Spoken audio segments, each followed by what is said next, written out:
ঝালকাঠির নলছিটি উপজেলার সুবিদপুর ইউনিয়নের গোপালপুর দারুল জান্নাত দাখিল মাদ্রাসার অ্যাডহক কমিটির পরিচিতি সভা ও বৃক্ষরোপণ কর্মসূচি অনুষ্ঠিত হয়েছে। সোমবার ২২শে সেপ্টেম্বর সকাল ১১টায় মাদ্রাসার হলরুমে এই অনুষ্ঠানের আয়োজন করা হয়। উক্ত অনুষ্ঠানের সভাপতিত্ব করেন অ্যাডহক কমিটির সভাপতি ও ঢাকা মহানগর জজ কোর্টের এপিপি অ্যাডভোকেট মোহাম্মদ মাজহারুল ইসলাম তুহিন।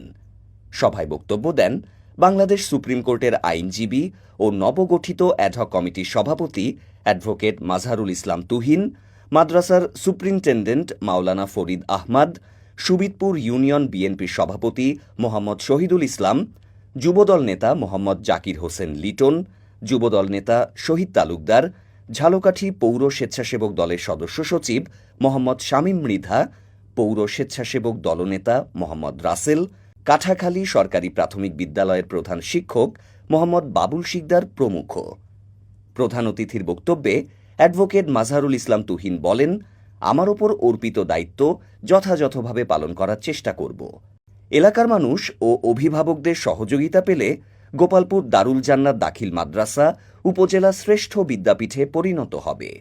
কোনো শিক্ষার্থী অর্থনৈতিক সমস্যার কারণে পড়াশোনা চালিয়ে যেতে না পারলে তার দায়িত্ব আমি ব্যক্তিগতভাবে নেব। যদি কারো সন্তানরা অর্থনৈতিক সমস্যায় কারণে পড়ালেখা করতে পারে না, তাহলে আপনাদের বিনীত অনুরোধ জানাচ্ছি আমার সাথে পার্সোনালি যোগাযোগ করবেন।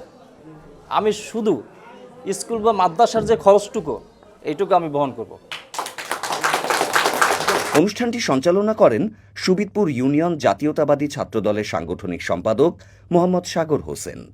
মাদ্রাসা শিক্ষার্থীদের কুরআন তিলাওয়াত, হামদ ও নাত ও ইসলামী সঙ্গীত পরিবেশনার মধ্য দিয়ে অনুষ্ঠানের সূচনা হয়।